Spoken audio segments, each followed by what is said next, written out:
Good. You're like beautiful. Thank you. You're like an Aryan degenerate goddess. Thank you. I want to put me in a gas chamber because they're obsessed with the Jews. I think they're just memeing on you, but it's okay. They're just jealous because I have big tits and an Ashkenazi IQ.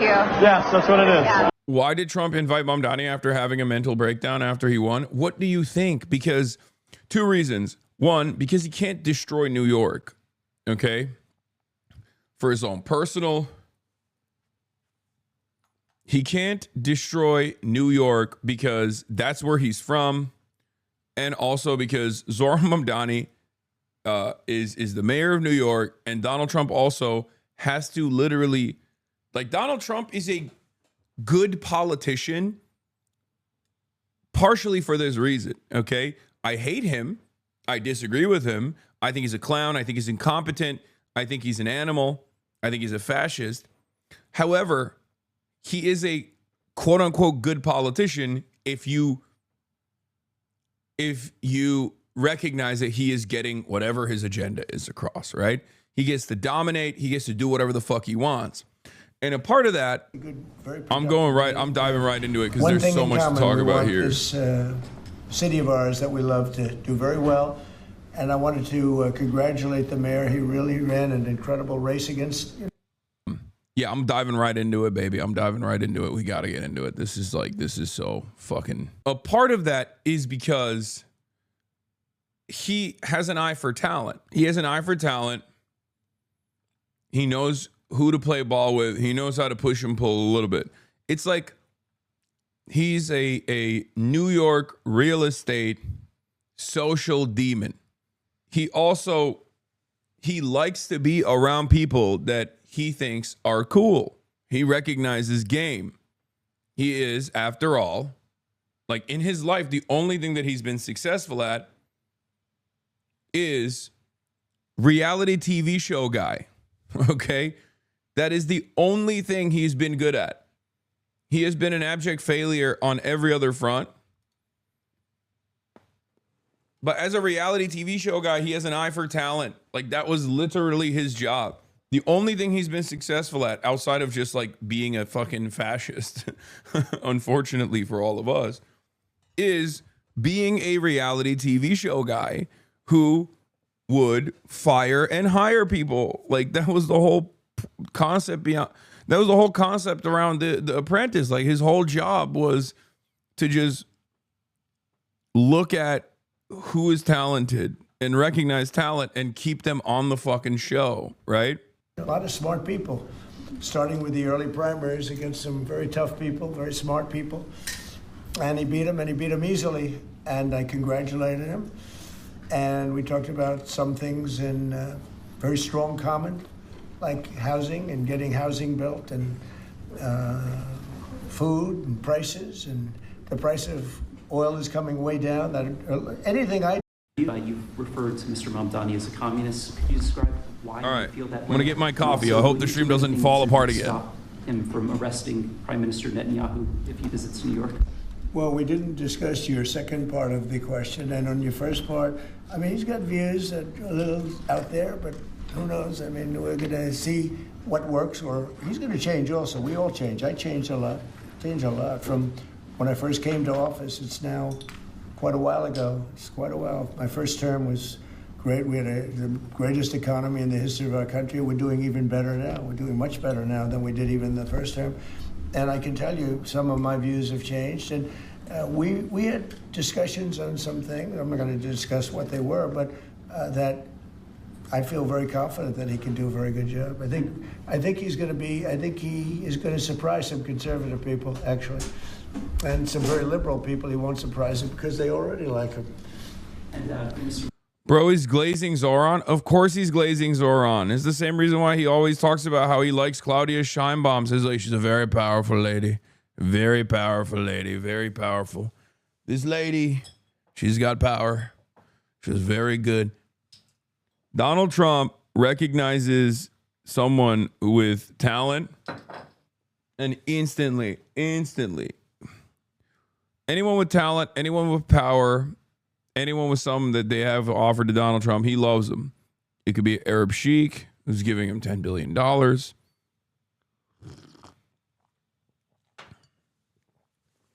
He is Mr. What Will You Do For Me? He also, and I think Michael from Pennsylvania is right when he says this, he is a New York nationalist. I think Michael from Pennsylvania is absolutely correct with that statement. He likes charisma, and he also really loves New York. This was part of the reason why I thought there was no way he was going to actually cook New York.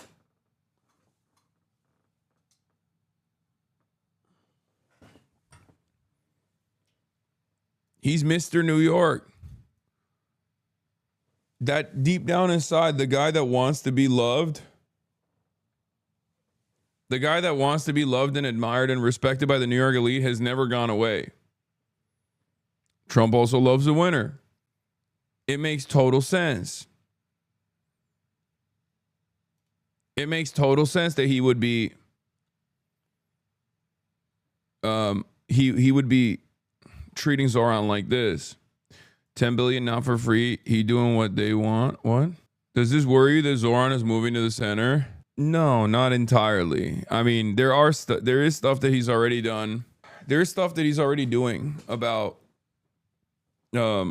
like Jessica Tisch, like keeping Jessica Tisch on board, and things that I disagree with him on in terms of like how he has dealt with the Chiose situation. But this is not one of those instances. But like I said, only time will tell. Remember, this motherfucker's not even the mayor yet. Like, he's technically not even the mayor yet. He's the mayor-elect, right? Wait till January for him to be mayor first. It is obvious, though, that, like, there's a big difference. Like, I mean, for the record, this is also disrespectful. Like, what Trump is doing here is making him stand. It's disrespectful. That's just how he does it, though. Right? If you get to sit in the cuck chair next to him in the other room, that's the highest level of respect Trump has for you. If he makes you stand next to his desk, then he's still disrespecting you. This is maximum disrespect. Putting those fucking Trump 2028 hats on right in front of them, specifically for this image. That is like, he just brought you in for a photo op. You know what I mean? Not wanting Xi to run isn't centrist. That's such a weak take. Wait, what? Is that what I said? I said I have disagreements with him on that issue because I don't think you're burning tremendous political and social capital. I think as far as the opportunity goes, as far as the timing of it, I think the momentum is there, and I think the weakness is there, especially on the national front. So I don't think it's as big of a long shot as the way these guys see it. In spite of Hakeem Jeffries' overwhelming popularity in his own district, I want Xi to run separate from the DSA. There is no separate from the DSA run. Anyway, let's continue. It sounds like you had a productive discussion, but just days ago you referred to President Trump as a despot who had betrayed the country. You said you'd be his worst nightmare and accused him of having a fascist agenda. Shaking hands and smiling with the man who oversaw the genocide you campaign on opposing is disgusting, no matter how much of a power play it is. Wait, what? Dog, what the fuck are you saying? He's the fucking president. What are you saying right now? Yo, y'all need to fucking wake up, okay? Some of you unironically behave in the crustiest, most anarchist, most fucking unbearable, hyper woke, rad lib loser ways possible. That's the fucking president, okay? If the Hamas political bureau can sit across the fucking table from dudes who called the assassination of their children a week prior, then you have to develop a better understanding of how this stuff works. Okay? What the fuck are you talking about? Donald Trump is saying he's going to shut off money flowing into New York City. You have to talk to the president. That's so... Oh my God, I'm losing my fucking mind. I'm losing my mind at the like the insanity. You have to be 12, right? Like this is you know how we always say, oh yeah, that's funny, you're 12. When we talk about like Republicans, I think that's like the left's version of being 12. The left's version of being 12 is when you're like, oh, excuse me, I can't believe you're platforming Donald Trump. You know what I mean? Like that is your version of being a fucking 12-year-old. I'm sorry. This is when I see chats like that, I do understand why so many of these fucking annoying liberals are constantly talking about how unrealistic my worldview is about politics or whatever. Because they met someone like that in the wild and they just have never watched my stream, I guess. So they fucking automatically assume that that's the type of person that I am, I guess. Like that's the time I'm on. Like brother, he's got a responsibility for, you know, what, how many people live in New York? 8.8 million people live in New York City, okay? According to the 2020 Census Bureau. Not Census Bureau. He has a responsibility for all of those people, to take care of all of those people. You sound like a Cory Booker voter right now. This is your liberal take, bro. You're a liberal. Man, shut your bitch ass up. Shut your bitch ass up. Shut your bitch ass up. Shut your bitch ass up. He's like, dude, I don't understand. Why wouldn't he actually instantly arm the NYPD as the revolutionary Marxist-Leninist vanguard and go attack the president? What is he supposed to do? He's the fucking mayor of New York. Shut up. Shut the fuck up. You are stupid, and you need to know you're stupid. If that is your take, you are a stupid person, okay? And you have to also understand, like, what do I always say about fucking Chuck Schumer and Hakeem Jeffries? I'm never like, oh, I can't believe they're meeting with the president. I'm saying I can't believe they're not actually dealing with the president. You are 12. You are 12. You're a 12-year-old. You have to be a 12-year-old. My contribution to the revolutionary cause is accusing other people of being liberals online. I'm doing my part. Yeah. No, people don't understand politics is not even the case. Like they have a childlike brain, a childlike sense of wonderment, and a childlike brain. That's what it is. I'm telling you right now, I think it's mostly because I think I'm still cynical of Donald Trump. I think he recognizes talent. He recognizes charisma. And he wanted to lean into it. But I don't necessarily think that this will yield super positive results or anything. But we already saw this. What? These are liberals chat, not Hasan. To be clear, I oppose socialism in this country, but I voted no on HCR 58 as it fundamentally is dishonest. Words matter by falsely equating socialism with communism. This resolution attacks some of our closest allies in comparison with communist tyrants like Stalin and Pol Pot. Yeah, like these are the guys. Are you planning to retract any of these remarks in order to improve your relationship? I think both President Trump and I, we are very clear about our positions and our views. And what I really appreciate about the president is that the meeting that we had focused not on places of disagreement, which there are many, and also focused on the shared purpose that we have in serving New Yorkers. And frankly, that is something that could transform the lives of the 8.5 million people who are currently struggling under a cost of living crisis, with 1 in 4 living in poverty. And the meeting came back again and again to what it could look like to lift those New Yorkers out of struggle and start to deliver them a city that they could do more than just struggle to afford it, but actually start to live in it. And I've been called much worse than a despot, so it's not that insulting. Maybe I think he'll change his mind after we get to working together. Yes, please. Mr. President, Anthony Mershak from MTV Lebanon. I would like to ask you a question about the Middle East regarding, you said that Hezbollah in Lebanon is not in a good position. And Lebanon now is the final unresolved after Gaza and Syria. Given your assessment, like, what do you say for the Lebanese today? It's the Independence Day in Lebanon. And what is your next move to push toward disarmament? The disarmament of Hezbollah? Well, we are pushing for total disarmament of Hamas and, frankly, everybody else. And we actually have peace in the Middle East. As you know, the King of Saudi Arabia just left yesterday.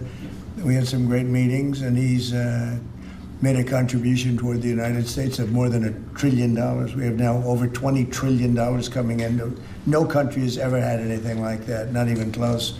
if you go to 2 trillion or 1 trillion, it's a lot. We have 20 or 21 trillion dollars.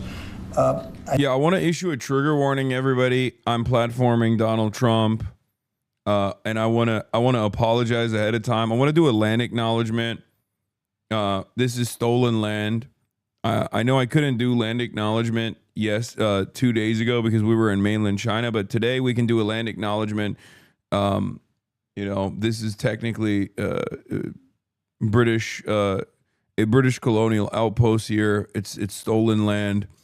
Just let you know that I apologize for that. I apologize profusely for my legitimization of fascism. And I apologize even for Zohran Mamdani, honestly, who also is I platform Zohran Mamdani, who's platforming Donald Trump, and I'm also in the process of platforming Donald Trump. So I just wanted to say I'm so sorry. I thought Zohran was cool, but thanks for introducing us to your personal friend Trump. I take platforming of him as an implicit endorsement. Yeah. Just wanted to say. I think that Hezbollah has been a problem in Lebanon, big problem. We're working with Lebanon. We're working with everybody in the Middle East. That's another thing I think we have in common. We want to see peace in the Middle East. And we actually have now, for the first time, peace in the Middle East after 3,000 years. And now we're going to refine it. And I think you're going to see some very positive things happen. There is a potential to invite the Lebanese president to meet you to the White House. I would do that, absolutely. And if the mayor would like to be here for that meeting, because I know he feels very strongly. I think you feel very, very strongly about peace in the Middle East. We desperately. Can you explain why making him stand is a maximum disrespect? No, it's just disrespect. Trump is Mr. Power Play, dude. He cares. He's like the fucking strong handshake is profoundly important guy. Okay. He believes in the power of a strong handshake. Like that's the type of motherfucker he is. That's the type of time he's on, right? So for that reason, a lot of this stuff has symbolism for him. Making Zohran Mamdani stand upright next to him while he sits at the desk is a power play. Okay. However, there is a more disrespectful thing that he could do. It's not the maximum disrespect. Like at least he's like making him respond to questions and stuff instead of just like making him stand there quietly, you know? I think part of using him as isn't all that kind of gay law? I mean, it's like old school businessman shit, like boomer parents that talk about the importance of a fucking strong handshake. Like you can make him sit on the floor, crisscross applesauce. I take it Morris Trump is too old and frail to stand now. No. He does that on purpose. If he wants to like see you as a peer or someone who he actually has to play ball with, like he'll just sit. They'll both sit. Like think about MBS. Think about the conversation between MBS. That's the highest level of respect that Trump offers.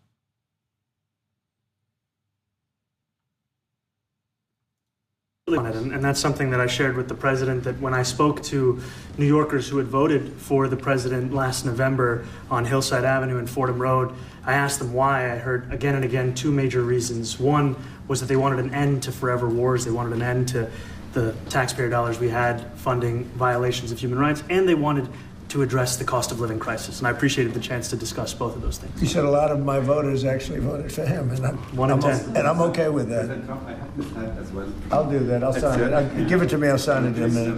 That's pretty good. Mr. President,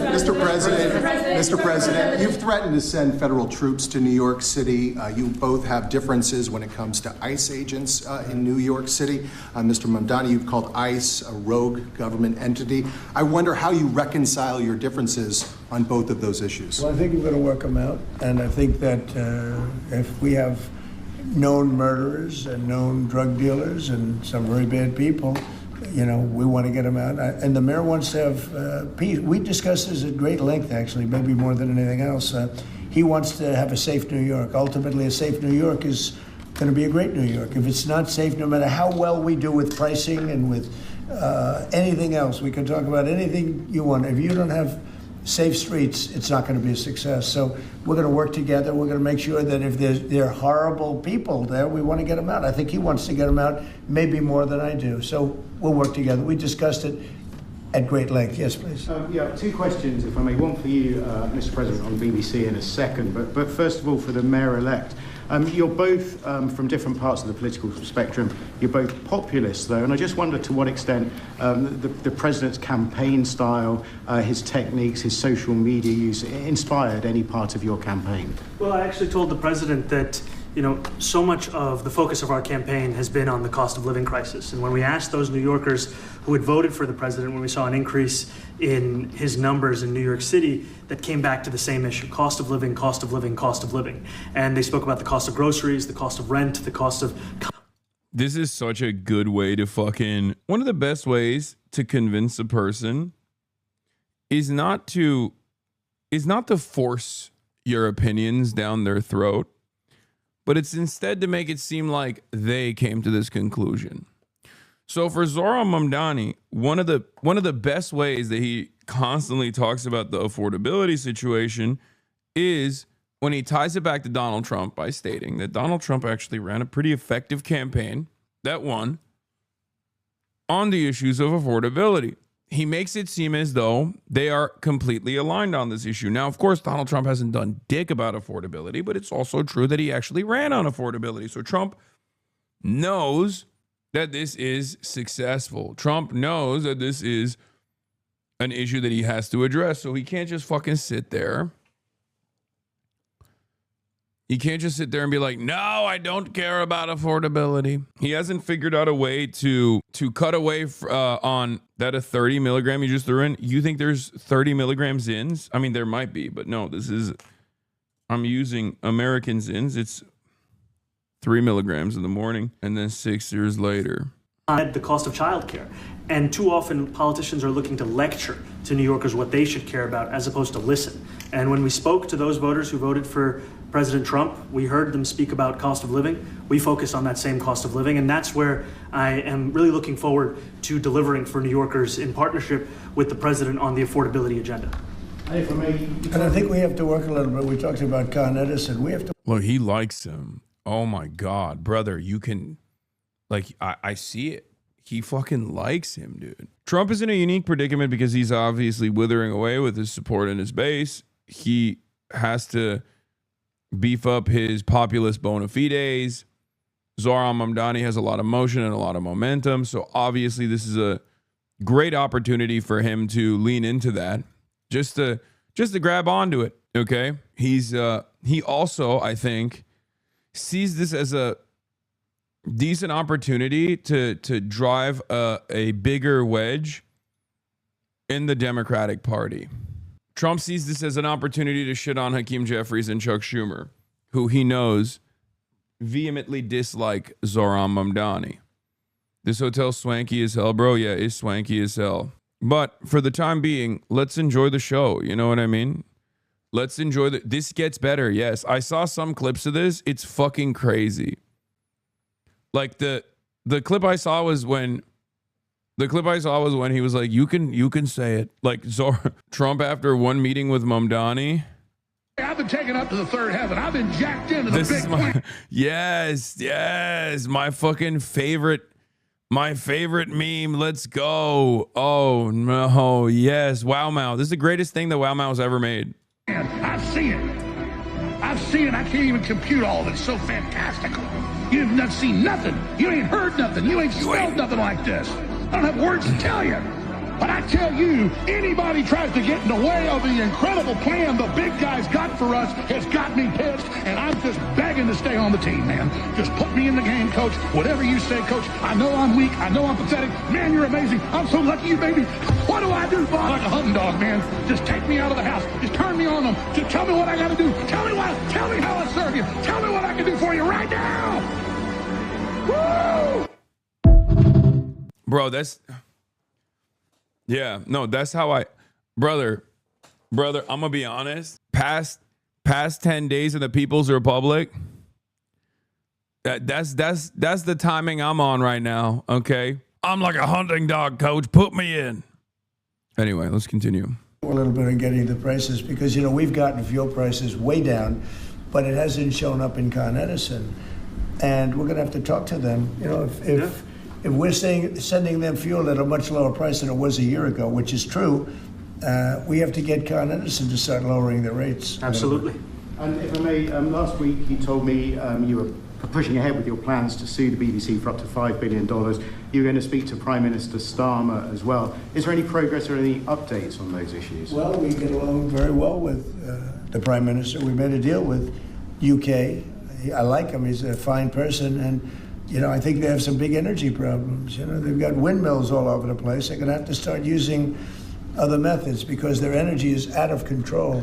Should Mamdani be cozying up to Trump, though? He's not cozying up to Trump, man. Trump is the president. Zohran Mamdani is the fucking mayor of New York. Trump is the president of the United States of America, which also happens to be the president of New York City, okay? When you are the president, it's kind of like the mayor, but for everyone, okay? Since we have an interesting way of analyzing things here, I'll simplify it for you. Zohran Mamdani is the mayor of 8.8 million New Yorkers. Donald Trump is kind of like the mayor, but for 330 million Americans, right? Which includes Zohran Mamdani, for the record. Still doesn't justify platforming, though. Okay, you guys need to stop playing around, please. About in the UK, it's out of control. And he's got that problem. He's got a big immigration problem, as you know, and he's got a big energy problem. And we talk about it. He's a good man. Prime Minister's a good man. You have a chance to speak this week. I haven't spoken this week. Have you spoken to President Zelensky, or do you intend to meet with him, President Zelensky, about your plan? Are you going to meet with him? I've spoken with their people. We have a plan. It's horrible what's happening. It's a war that should have never happened. It would have never happened if I was president, and it's a shame. And I thought they should have acted quicker. But it's a cold winter, and a lot of the you talk about utilities, but a lot of the big energy producing plants have been under attack, to put it mildly, to put it nicely. We have a way of getting peace, or we think we have a way of getting peace. He's going to have to approve it. Just so sad, so many people. You know, last month they lost 25,000 soldiers. This is something, we haven't seen anything like this since the Second World War. And they're averaging 6,000 or 7,000 a week between the two of them, dead soldiers. And it goes on, and I think they're getting reasonably close. But you are getting jealous of Trump, admit it. They are cute for real. Yes, I'm jealous of Donald Trump. Why is Chad sipping bleach? I don't fucking know. I don't want to predict. I would have said that would have been one of my early ones. I did 8 peace deals of countries, with the blokes, including in India, Pakistan. You could even go. In fact, they're coming here in a week or two. Go to the Congo and Rwanda. That was 10 million people dead, and we worked something out on that. But so many, and the one I thought would have been, for me, because I have a very good relationship with President Putin, I thought that would have been maybe quicker. But it does take 2 to tango, and now you just see all the death. And you know, it doesn't affect us other than the fact that we don't want to see all those people dead. Really, it's on the other side of the ocean. It's a war that should have never happened. It did happen. I blame the person also sitting right behind this desk. This is a war that should have never happened, and it wouldn't have happened if I were president. But we're trying to save a lot of lives. They're losing 25, think of that, 25,000 lives over the last short period of time. That's Ukrainian and Russian, and it's a shame. What happens if President? I want to ask the mayor-elect about a House resolution. It just passed overwhelmingly to condemn socialism, including with 86 Democrats, all of House Dem leadership, and the Minority Leader, Hakeem Jeffries, despite his endorsement of you. What's your reaction to that? I have to be honest with you, I focused very little on resolutions. Frankly, I've been focusing... You condemn socialism. I understand. I think the focus is on the work at hand. I can tell you I am someone who is a democratic socialist. I've been very open about that. And I know there might be differences about ideology, but the place of agreement is the work that needs to be done to make New York City affordable. That's what I look forward to. And I want to clarify your answer to Stephen Nelson. He asked about your comment calling the president a fascist. And your answer was, both President Trump and I have been clear about our positions and our views. Are you affirming that you think President Trump is a fascist? I've spoken about... That's okay. You can just say yes. Okay. It's easier. It's easier than explaining it. I don't mind. Mr. President, I wanted to ask you also about this Ukraine plan. Yeah.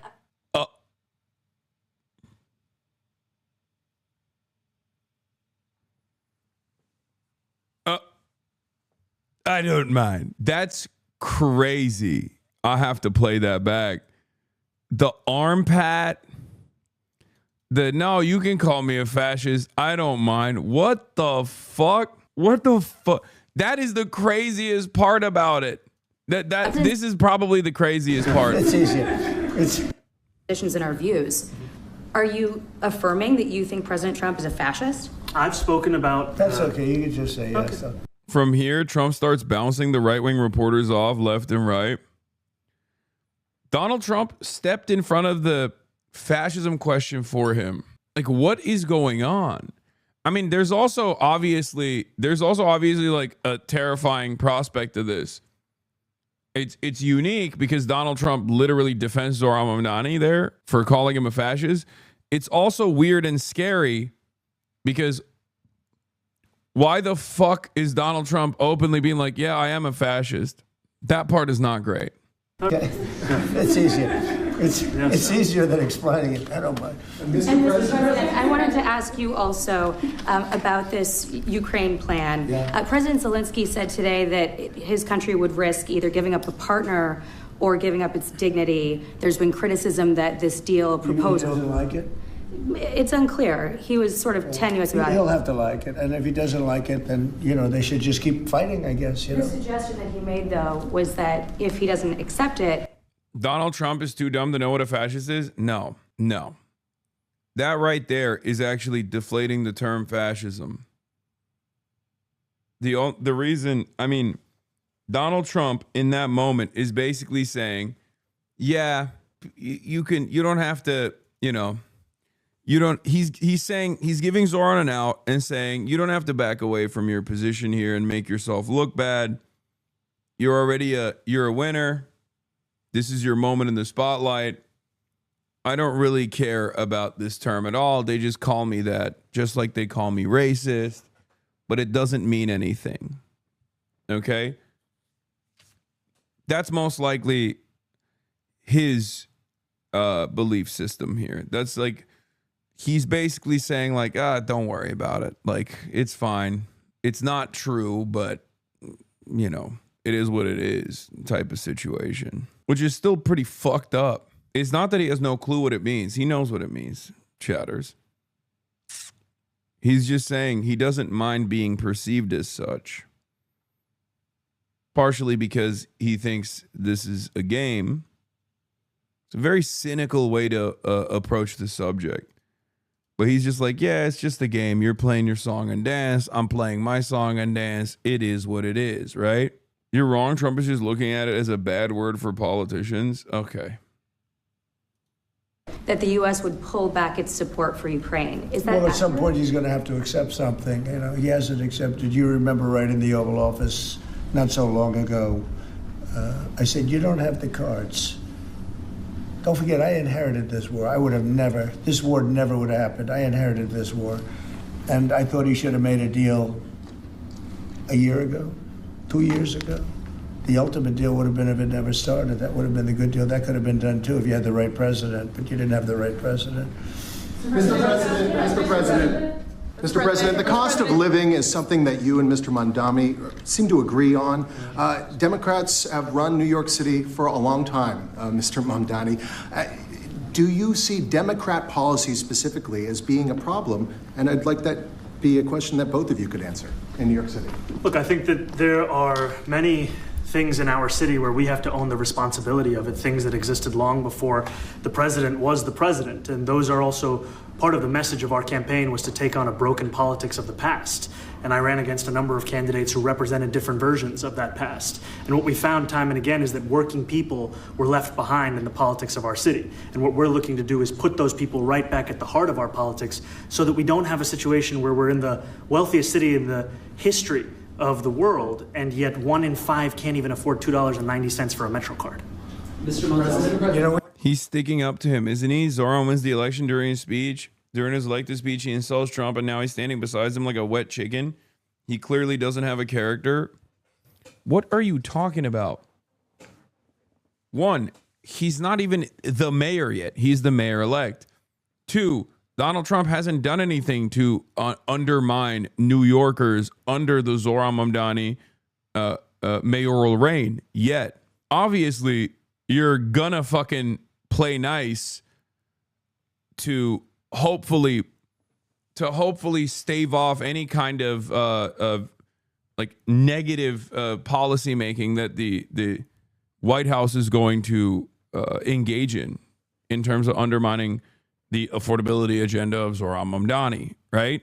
What matters here is what he does after Donald Trump starts, sending ICE agents to New York. We had some interesting conversation, and some of his ideas really are the same ideas that I have. But a big thing on cost, the new word is affordability.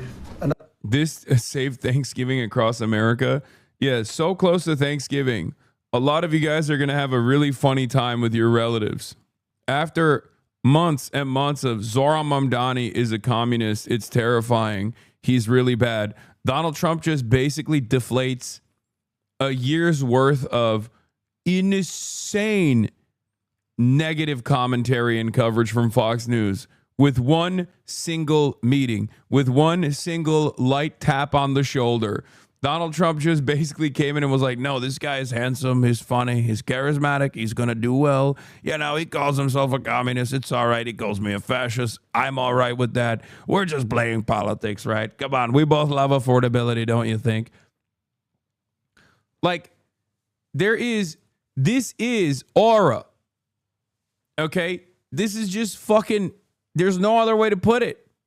You got a 34-year-old anti-Zionist, Muslim, socialist mayor of New York that was called a fucking terrorist, anti-Semitic terrorist, Islamist jihadist every single fucking day. And he won so resoundingly against a lot of his ops in the media, against a lot of the ops in the establishment Democrats, and of course the entirety of the right wing, that Donald Trump has to sit there and try to take some of his shine. Because plenty of mayors win elections. Donald Trump is not inviting them to the fucking White House to talk to them, and to talk to them like this. You have to think, why is Donald Trump doing this? The reason why Donald Trump is doing this is because he wants a little bit of that. He wants a little bit of that motion. Okay? That's it. He's low-key clout chasing Zohran Mamdani at a time when he recognizes his base of support is withering away. That's crazy. Were all the Fox News commentators saying that Zohran was ammo for the right? What is the right going to say about him? I mean, they're going to go back to it. Trump is going to go back to it. Trump is going to talk about how Zohran is a fucking scary communist. It's really interesting, though, because I brought this up during the election as well, which is Donald Trump was obviously very aggressive about Zohran when he was running for office, but he wasn't as racist about Zohran Mamdani, ironically enough, as Andrew Cuomo was, as fucking Kirsten Gillibrand was. Kirsten Gillibrand says Zohran Mamdani wants to do Islamic jihad and kill all the Jews. Donald Trump never said that. Like, think about that. Isn't that fucking insane? I brought it up throughout the election cycle. I was like, Donald Trump, partially because of all of his dealings with, all the Gulf leaders and whatnot, he sees Muslims as like magic money men. He was less aggressive about Zohran's background. He was less aggressive about Zohran's background during the election than fucking establishment Democrats were. Some establishment Democrats were way more racist about Zohran. It's crazy to think. I also do love this because this meetup, this meetup absolutely bricks the brains of Hosberists. I cannot fucking comprehend how Trump likes Mamdani more than most of the Democratic Party leadership. Zohran did the genial leftist relative on Thanksgiving thing where you pulled a I don't like liberals either card and are just super vague about everything else. I mean, yeah. that is, I mean, that's the reason why, like, Austin always tells me, like, his uncle loves some of my commentary, right? Because I'm always like, yeah, I don't like Nancy Pelosi. Republicans love when I rip on liberals. They don't understand that I'm ripping on liberals because of their closeness to the Republicans. But I think ultimately it's more like I don't like it's beyond I don't like liberals either. Because I don't think Zohran dislikes liberals. I think Zohran likes liberals. He's fucking closer to liberals than even someone like myself is. I have nothing against Zohran, but from my perspective, this seems so cringe. Okay, well, he has an obligation to serve 8.8 New York City. He has an obligation to serve the 8.8 million populated city of New York. Those are his constituents. So you might consider it to be cringe, but that's his job. When you hit 30, you are chopped. You are cringe, but you are free. Thank you. I agree. But it's just groceries. You know, it's sort of an old-fashioned word, but it's very accurate. And they're coming down high. They were, you know, we had, both of us, we had the highest inflation in the history of our country the last 4 years under... You're blinded by IDPOL? Me? Blinded by IDPOL? What is the identity politics here? I like that it's everybody in this community basically calling each other liberals and rad libs and saying, like, accusing one another of doing identity politics, when I think my analysis on this is pretty sober. When I see something that Zohran is doing that I disagree with, I call it out, as I have this past week. Not that long ago. I've done it yesterday. I did it earlier in the morning. And when I think that there's something normal that's taking place here that's actually objectively good for the left, or objectively good in terms of Donald Trump basically destroying a year's worth of insane sentiment. Oh, wait.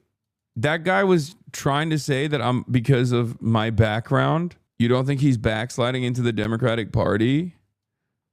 Wait, explain what you mean by this? Are you implying that, you know, I'm not being critical enough of Zohran because he's Muslim?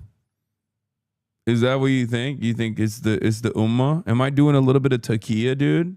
The fuck? You repeatedly say you like him because he's a 34-year-old socialist. Okay. This is not identity politics, you fucking baboon. I think there's a different reason why you would say IDPOL. That's ideology. The fuck? And Muslim, yes. But only because you bring it up. The Biden administration, and we've got inflation down now to a normal number. It's going to go even a little bit lower than that. Katie, do you have something? Mr. President, thank you so much. Mr. Mamdani often talks about New York City being covered by international law, that they will follow international law. Doesn't often talk about the U.S. Constitution. What is your response to that? Well, I don't know what you're referring to in terms of it can be covered by international law, local law. It's covered by a lot of laws, but it's covered by U.S. law. Are you referring to anything in particular? He just says that they're a city that endorses and enforces international law. Is that at odds with U.S. law? I don't know. Would you want to... do you want to respond to that? I think what I've shared with the president is our desire to not only follow the laws of our own city, laws that protect New Yorkers, but also a desire for consistency in our politics across the board. And that's something that we've talked about and something that I know many New Yorkers want. So you work with ICE? We work with ICE then? We discussed ICE and New York City, and I spoke about how the laws that we have in New York City allow for New York City government to speak to the federal administration for about 170 serious crimes. The concerns that many New Yorkers have are around the enforcement of immigration laws on New Yorkers across the 5 boroughs, and most recently we're talking about a mother and her 2 children, how this has very little to do with what that is. Mr. Mamdani, what we did is we discussed crime, more than ICE per se. We discussed crime, and he doesn't want to see crime, and I don't want to see crime, and I have very little doubt that we're not going to get along on that issue. He wants to, and he said some things that were very interesting as to housing construction, and he wants to see houses go up. He wants to see a lot of houses created, a lot of apartments built, etc. And you know, we actually people would be shocked, but I want to see the same thing. Mr. Mamdani, protesters. Okay. Yeah, Mr. President, I wanted to know one of the policies as well that Mayor-elect Mamdani talked a number of times about on the campaign was shifting the tax burden for property taxes from what he called minority communities to white-based communities and putting more taxes on white people. I also noticed that in your acceptance speech you didn't mention anything about America or Christians or white people in general, and so I didn't know if that was one of the policies that you guys had spoken about. We focused on affordability. We focused on the cost of living crisis. What I will say is that I am very much interested in property tax reform because what we see right now in New York City is a system that is so inequitable that it can't even stand up in court. And the president and I spoke about the importance of not only building more housing, but also making sure that regulation of housing is something that is manageable to actually get through and not the cause of yet another weight that we see in our city. But to be clear, you're continuing this idea of race-based property taxes. No, to be very clear, that's what you said. No, the use of the term was a description of neighborhoods, not a description of intent. So you intend to tax the whiter neighborhoods more? No, we intend to create a fair property tax system because we want a New York City that is not only fair and equitable, but also one that every New Yorker can afford. Please, go ahead. Mr. Mamdani, anti-Israel protesters just targeted a synagogue in New York. Are you concerned about Jewish New Yorkers feeling welcome and safe in the city? And President Trump, you've threatened to cut off federal funding to New York City. What policies would prompt you to do that? Would that be city-run grocery stores? Would it be something else? Yeah, this is another thing that fucking annoys me to no end. Yeah, once again, another like Jewish place of worship being used to literally illegally sell stolen property on in the West Bank in direct violation of New York City rules, in direct violation of international human rights, in direct violation of all the fucking laws. And then when people protest outside of it, everybody goes, oh my God, I cannot believe how anti-Semitic people are. It's one of the most annoying things. I can't believe it still happens. Like, it's so frustrating. Like, what are we doing here? There will be protests wherever Zionists hold events, selling plots of stolen land or fundraising for the displacement of Palestinians. If people use their houses of worship to host these events, that is a reflection of their own moral rot. That's what should be condemned. And every single time, dumb fuck liberals will eat that bait and be like, oh my God, I am so saddened. I am so saddened. I'm so upset. Not at the fact that these guys are basically fucking violating every single rule and every single law and demonstrating one of the most like immoral things that you can do. Like doing it in a fucking place of worship. That's not what's saddening for these people. It's the fact that people actually are criticizing it. It's the fact that people are actually protesting against it. It's like, shut the fuck up. Lock in, man. What do you think is the bigger problem here? The fact that people are protesting against like people selling illegally selling stolen fucking houses in an apartheid state, in a place of worship? Or the people protesting against that outside of the place of worship? The fuck? Can you zin in China? Brother, I have never stopped zinning in China. Yeah, the city of Boston persecuted Catholics, prosecuting the child molesting priest. Yeah, I can't believe it. I can't believe they did that. Yeah, if the fucking Catholic priests were also openly hosting like a child molestation seminar in one of the fucking churches, yeah, motherfuckers will be out there protesting against that too. It has nothing to do with every single Catholic church. It has nothing to do with Catholicism. And it would have something to do with that individual church. Yeah, the new right-wing thing is describing crimes as generically as possible to pretend that, like they're not crimes. Someone gets convicted of conspiracy and they start yelling, wow, so it's illegal to make plans with friends now. Text from a GOP operative on the Trump-Mamdani meeting. To be honest, I think this pours gasoline on the internal war within the Dems. Hakeem won't talk or work with him, but Trump is open to working with him. Further forces Dems to fully embrace Mamdani and his agenda. They're on copium o'clock. Is it hateful? It is hateful to say the settlements advertised by the group violate international law. What is this? Can you look at my pre's comment? If it's not a good comment, I'm gonna fucking put you on a spaceship. Well, I think if we didn't get along, whether it's cut off or just make it a little bit difficult or not give as much, we want to see, I use the term, we don't want good money going after bad. And we don't want that to happen. I don't think that's going to happen. I did say, subject to what policies are being said. We had a meeting today that actually surprised me. He wants to see no crime. He wants to see housing being built. Yeah, Dan Clancy is Hasan's handler. Exactly. Oh, Dan Clancy's Hasan's handler. Dan Clancy loves Hasan. He's just keeping him. He wants to see rents coming down, all things that I agree with. Now, we may disagree how we get there. The rent coming down, I think one of the things I really gleaned very much today, he'd like to see him come down, ideally, by building a lot of additional housing. Yeah. That's the ultimate way. He agrees with that, and so do I. But if I read the newspapers and the stories, I don't hear that. But I heard him say it today, and I think that's a very positive step. No, I don't expect. I expect to be helping him, not hurting him. A big help, because I want New York City to be great. Look, I love New York City. It's where I come from. I spent a lot of years there. Now I'm right here. We took a big setback with the mayor that we had, named de Blasio. I thought it was a tremendous setback. Yeah, once again, by the way, call of the year. Not the hardest one to make, but I told you he would have played ball with Zohran. And here he is, balling on it, okay? Here he is, playing ball. I did not expect him to cooperate like this. No, you don't understand Trump. If you thought that Donald Trump was going to go after someone like Zohran in a negative manner in person, you do not understand how Trump operates. Trump loves charisma. The reason why he invited Zohran Mamdani here. Yeah, the reason why he invited Zohran Mamdani here is because of this. Okay? Trump endorsed Mamdani before Schumer did. Trump was less Islamophobic to Zohran Mamdani during the campaign than Kirsten Gillibrand was, than Andrew Cuomo was. Donald Trump understands where to push and pull. That's why he won the presidency, man. He knows. He's a room reader. He knows who's popping.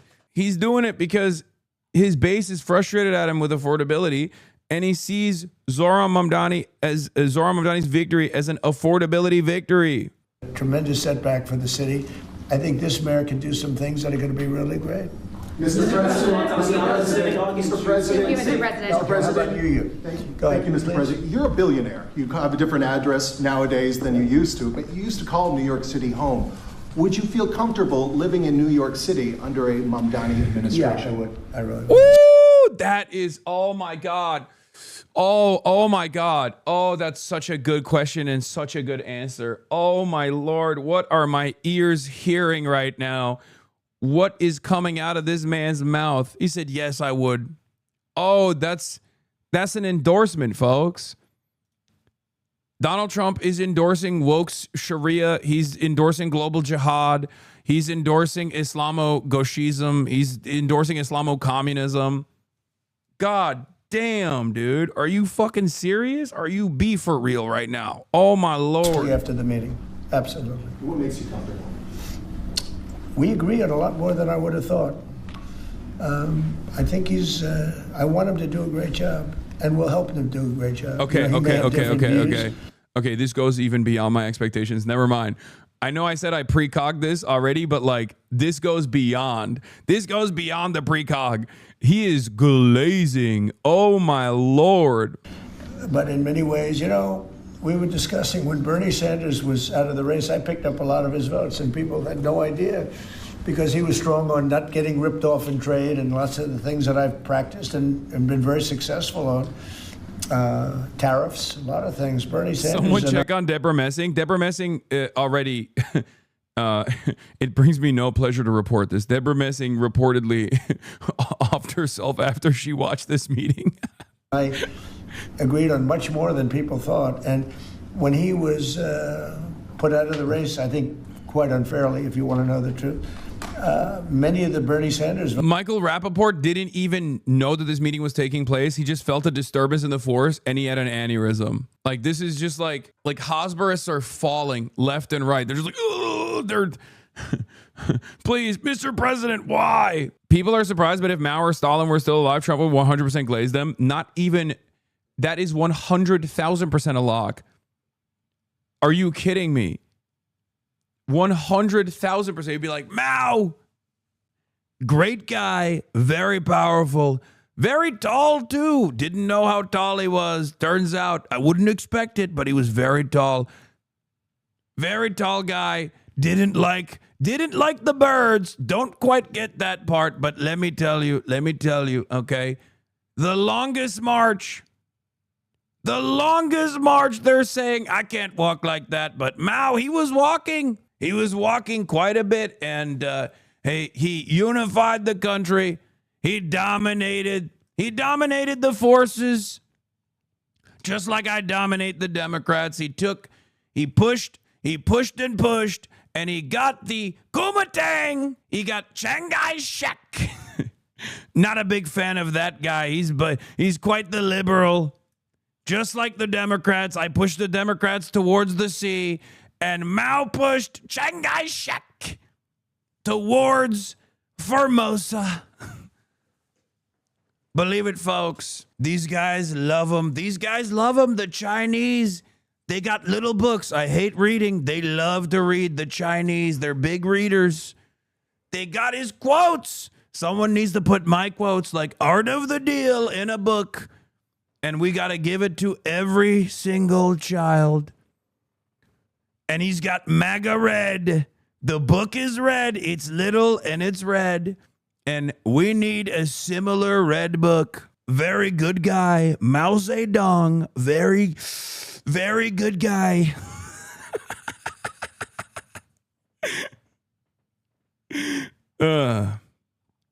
Maybe we'd do a golden book. Not a red one, but a golden one, even though I love the color red.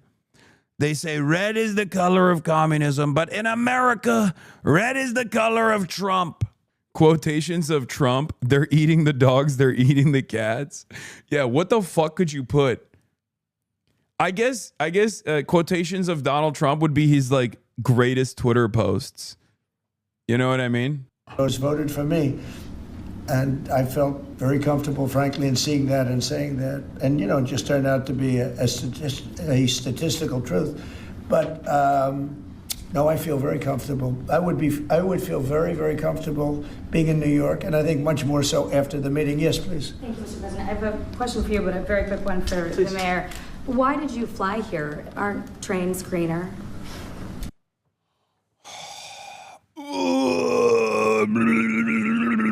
Oh, God, I fucking cannot stand. What is this question, man? Just please, guys, don't you feel a sense of shame? Like, even for a little bit? Don't you feel a sense of shame at all? You're in the room with the fucking president, man. The president of the United States of America. And this is a unique meeting. It's a unique meeting. He's meeting with the fucking communist, socialist mayor of New York. And that's the fucking question you got? It's like, wow, why did you use the most efficient mode of transport? I'll use every form of transit, and I want to make sure that they're all affordable in New York City, and that's why making buses fast and free is a centerpiece of our campaign. There is a bus that goes. Well, but I know, but if you flew, that's a lot quicker, too. No. Like, dude, look at that. Look at that. Trump is defending the boy. He said, yeah, it's a lot quicker than the bus. Yeah, like, what are you, fucking stupid? What a stupid question. Thank you. I can't believe it. What do you mean? Why don't you take the fucking bus? The bus actually emits carbon emissions. Why don't you bike to fucking Washington, D.C. from New York? What is this? I hate how stupid people are sometimes. This is one of those times. It's so stupid that even Donald Trump is like, come on, dude. Fucking come on. You know, I mean, he's working very hard for him to be, it's a very Palpatine take? very I don't even long know what rib. I'll that stick up means. for you. You know, the plane takes you 30 minutes and driving takes you a long time. Yeah, it's such a basic. Exactly. Again, I know I went on this like long tangent about filters, but I think it's important to recognize this. Like, this is a thought terminating, idiotic ass line of questioning. Okay. Oh, why didn't you take the bus instead of the plane to DC? Don't be fucking stupid. Clear up some confusion around a Washington Post report. There was this explosive report that the Coast Guard is no longer going to characterize swastikas and nooses as hate symbols. DHS called that a lie and fake news. Can you clear up? I don't know anything about it. When was this written? I think yesterday. Well, look, the Coast Guard's an incredible group of people. I know them very well. We just ordered a lot of new Coast Guard cutters, beautiful, the most magnificent ship. They look like yachts with lots of guns on them. So I don't know. I haven't seen any report like that, but certainly we want them to remain a great force, and they are. Piker, and you did a piece in all the 9 months around the world. I would like to ask Mr. Mamdani, you've accused the U.S. government of committing genocide in Gaza while President Trump was working on peace. Why that? I've spoken about the Israeli government committing genocide, and I've spoken about our government funding it. And I shared with the president in our meeting about the concern that many New Yorkers have of wanting their tax dollars to go towards the benefit of New Yorkers and their ability to afford basic dignity. And what we see right now is we're in the 9th consecutive year of more than 100,000 school children being homeless in our city. And there's a desperate need not only for the following of human rights, but also the following through on the promises we've made New Yorkers. And I appreciated the meeting we had and the work that we can do. Do you agree that President Trump did do a peace and he worked hard to make the peace? Because he worked hard to do the peace in the Middle East and everywhere. Do you agree with that? I appreciate all efforts towards peace, and I shared with President Trump that when I spoke to Trump voters on Hillside Avenue, including one of whom was a pharmacist that spoke about how President Trump's father actually went to that pharmacy not too far from Jamaica Estates, that people were tired of seeing our tax dollars fund endless wars. And I also believe that we have to follow through on the international human rights, and I know that still today those are being violated, and that continues to be work that has to be done no matter where we're speaking of. Mr. President, question for Mr. Thank you, Mr. President. Do you view the mayor-elect as the true leader of the Democrat Party? And do you think Leader Schumer's and Leader Jeffries, have to follow his lead? Well, look, I hope they have great leaders. This is a man that right now I think is focused in New York City. I really think he has a chance to do a great job. We're going to help him, but I really think he has a chance to do a great job. But I'll let you answer that. You consider yourself the leader of the Democrats? I think it's more appropriate for him. I consider myself the next mayor of New York City, and I keep my horizons firmly on New York City, and I appreciate the meeting with the president, which focused again on the 5 boroughs and whether New Yorkers could afford to live there. By the way, being the mayor of New York City is a big deal.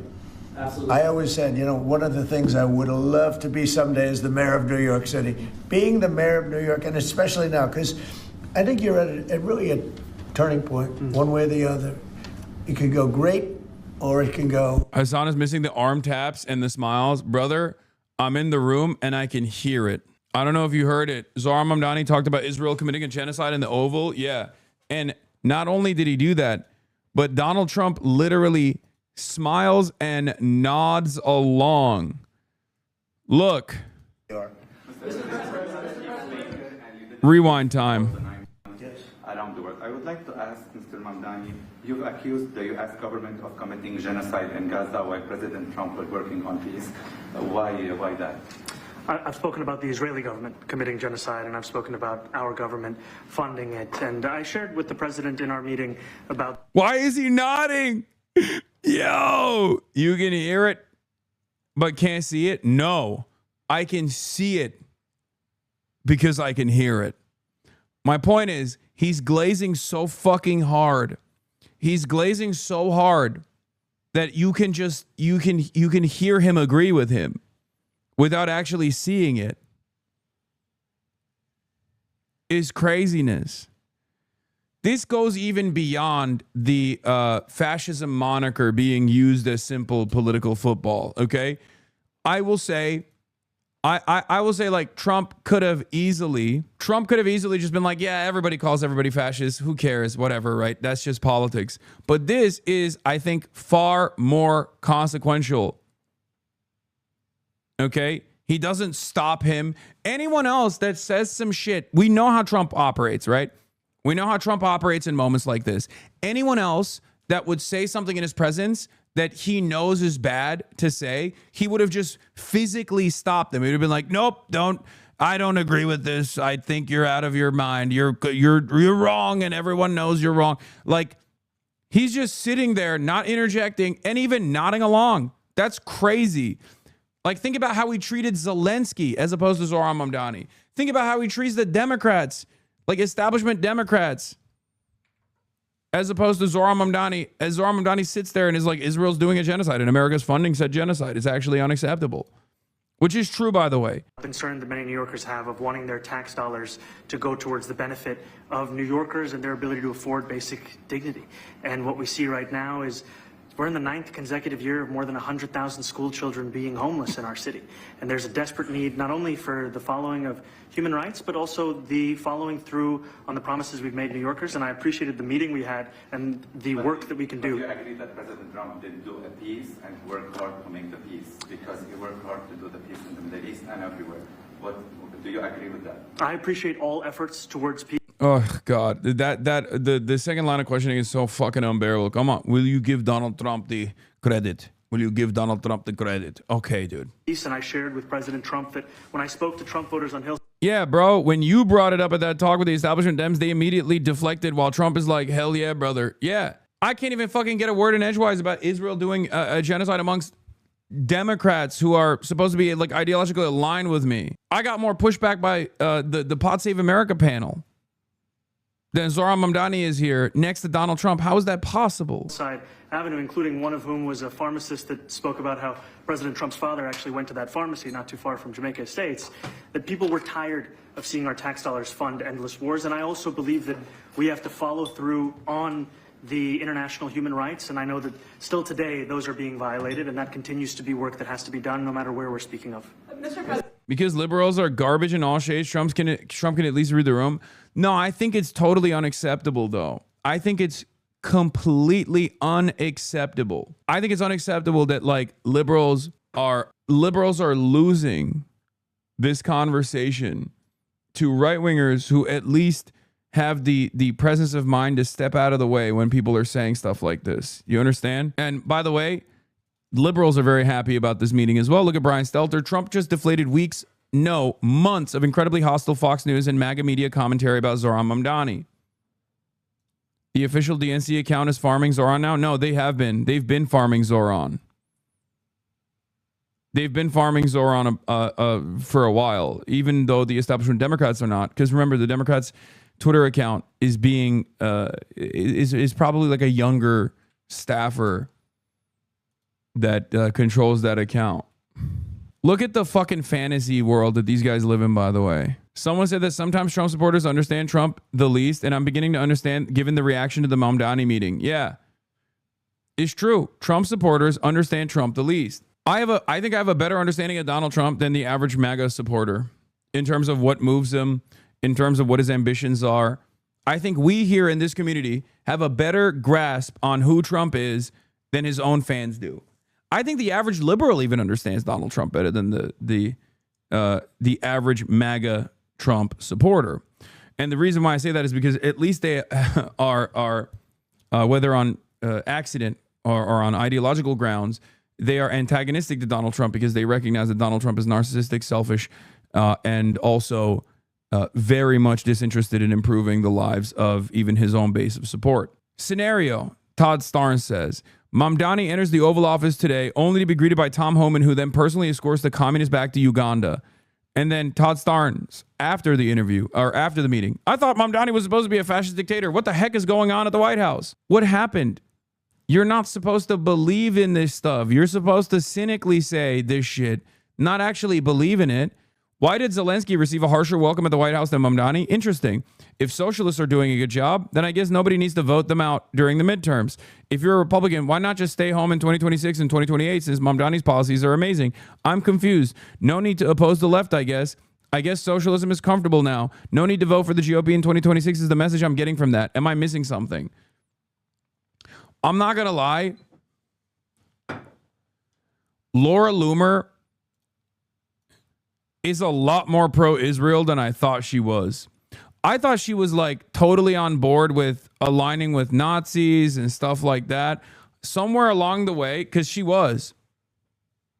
literally tried to fuck a Nazi famously at one of those, like in Trump, under Trump 1, when the Nazis were doing, like when the Groypers were doing their like America First parties and whatever, Laura Loomer would go there and would try to fuck them and be like, oh, you know, the Nazis always say I'm like, no, I'm a Jew, but you know, that's because I have a high Ashkenazi IQ and big tits or something. I don't fucking remember what it was. But like that's a famous clip, at least in this community, where Laura Loomer's like trying to fuck one of these like Nazis at an America First party. That always made me think that like she must be you know, anti-Semitic and not exactly pro-Israel, despite being Jewish herself. Trump too, she's been going crazy mode on Israel. Like the only times where I see her actively go against the president, and remember, the only reason why she has any relevance whatsoever is because she has glazed the president. Play it. I've never seen it here.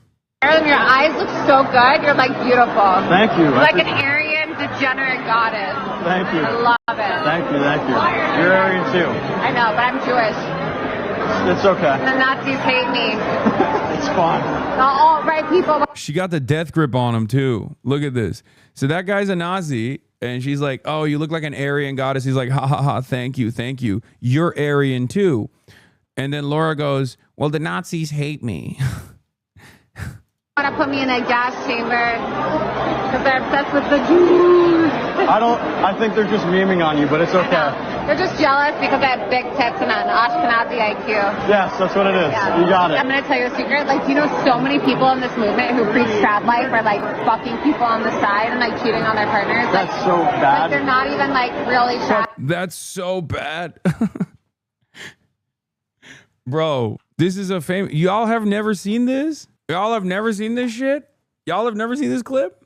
I think it's pretty funny how much Laura Loomer has like come back into the mainstream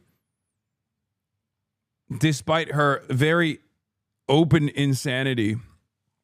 But yeah, like I said, what's been remarkable to me, you trot this about once every 2 months by my calculations. Okay, well, people still haven't seen it. Not everyone has seen it in this community, so it's important.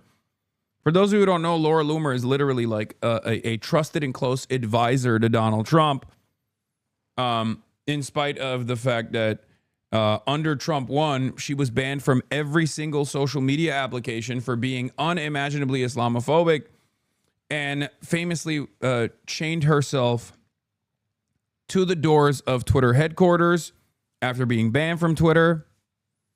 That was a fun little Laura Loomer moment. And Donald Trump during the election cycle called her a free spirit when people were like, why the fuck do you have this psycho on Air Force One? Why is she giving you advice on how to do debates? Yes, she actually chained herself to only one door of Twitter headquarters, so people were still able to go in and out, despite the fact that she was also being a psycho. Oh, she also put the yellow Star of David on her shirt, implying that it was just like the Holocaust that she was banned from Twitter. A different direction, and I think you really have a chance to make it great. Mr. President, you say you love New York City. Mr. Mamdani, does New York City love President Trump? New York City loves a future that is affordable, and I can tell you that there were more New York. Oh yeah, Laura Loomer, her first mark on American politics was when she used to work at Project Veritas alongside James O'Keefe, and she tried. And I know you're not going to believe me when I say this because it sounds utterly insane, but it's true. She tried who voted for President Trump she tried to start an ISIS fan club at the university she was attending. I say tried because obviously it failed, because the university was like, no, you can't do an ISIS fan club. And then they expelled her. That's who Laura Loomer is. You know the weirdest facts? I mean, what do you want me to do? This is my job. I am an American political commentator. It's not my fault that American political commentary requires me to know about insane people, because American political commentary is objectively insane. American politics is objectively insane. Yeah, that person that I just described to you got Marco Rubio, the Secretary of State, to actually bar medical visas for Palestinian children who had gotten medical visas to come get treatment in the United States of America. In the most recent presidential election, because of that focus on cost of living, and I'm looking forward to working together to deliver on that affordability agenda. I got a lot of votes. One more, go ahead. One or two more, go ahead. I tell you, the press has eaten this thing up. You know, I've had a lot of meetings with the heads of major countries. Nobody cared. This meeting that you people have gone, you know, outside you have hundreds of people waiting. This is just a small little group. For some reason, the press has found this to be a very interesting meeting. The biggest people in the world, they come over from countries nobody cares, but they did care about this meeting, and it was a great meeting. Go ahead. Yeah, Mr. President, I was going to ask you exactly that. Why do you think there's so much more, so much excitement around this than even some foreign leaders? Because I think he's different. All right, I think he's different, and that can be in a very positive way, but I think he's different than, your typical guy, runs, wins, becomes mayor maybe, and nothing exciting. Because he has a chance to really do something great for New York. New York is at a very critical point, and he does need the help of the federal government to really succeed, and we're going to be helping him. But he's different than, your average candidate. He came out of nowhere. I said he has a great campaign manager standing over there. He came out of nowhere. Would you start off at one or two? Oh my God! I watched. I said, who is this guy? He was at 1. Then he was at 3, then he was at 5, then he was at 9. Then he went up to 17. I said, that's getting a little bit interesting, right? And then all of a sudden he wins a primary that nobody expected he was going to win. It's a great tribute. I mean, it's an amazing thing that he did. And I'll just add. Oh my God. You think Trump watched the stream, chat? Chat, do you think Trump saw the Zohran stream? It was at 1%, and then that's crazy. That's crazy. He said this guy's a great campaign manager. He's glazing everything. He's glazing every aspect of Zohran Mamdani's life right now. What the hell is going on? The glazery is open for business? Bro, this shit is Krispy Kreme. It's Krispy Kreme. Is Trump actually just propagandized from the media he's consumed? Yes. This guy Zohran. Very cool guy. Very good guy. Like him quite a bit. Really brilliant campaigner. I see a lot of myself in him. I mean, that actually does make sense, though, because, he does see Zohran as a kindred spirit in some ways, because Zohran Mamdani went after the establishment Democrats and went after the Republicans and Donald Trump and got a lot of enmity in the process. And Donald Trump himself also went after establishment Republicans and the Democratic Party and the media in order to secure his place. The biggest indication that he likes him is that he immediately started posting pics of him on True Social. Yeah. Remember what he did after Hakeem Jeffries and Chuck Schumer? He posted AI videos of Hakeem Jeffries as a Mexican man wearing a sombrero after the first shutdown meeting took place. After the Zohran meeting here, he literally posted side-by-side photos and was like, had a wonderful time. One of the most handsome politicians. He looks straight out of Central Casting. One thing to what the president... It is a testament to Zohran Mamdani's skills as a communicator. Something that we also saw when he met with the New York financial elite, if you recall. Right? Zohran Mamdani meets with the New York finance chiefs, right? And what was the takeaway from that meeting? Everyone was frustrated that they really liked him. They were like, this guy is going to take our bag, but we fucking love the guy. We couldn't find anything to get mad about. he's a charmer. And I do think, I think him being a charmer and him being somewhat skilled as a communicator in a otherwise barren land of horrible communicators in the realm of American politics gives him a huge advantage. I think that's what it is. Mamdani is him. He will continue to be him. He is Timothy Chalamet. Okay, I don't want you guys to glaze him this hard, though. Okay? Because remember, there are going to be instances where he fucks up. There's already stuff that he's done that I disagree with and I don't think is smart. Can you please rewind a bit? Why? We already saw him eat it. Here. And then all of a sudden he wins a primary. Look. Here, let's run it again. He came out of nowhere. Would you start off at 1 or 2? And then I watched. I said, who is this guy? He was at 1, then he was at 3, then he was at 5, then he was at 9.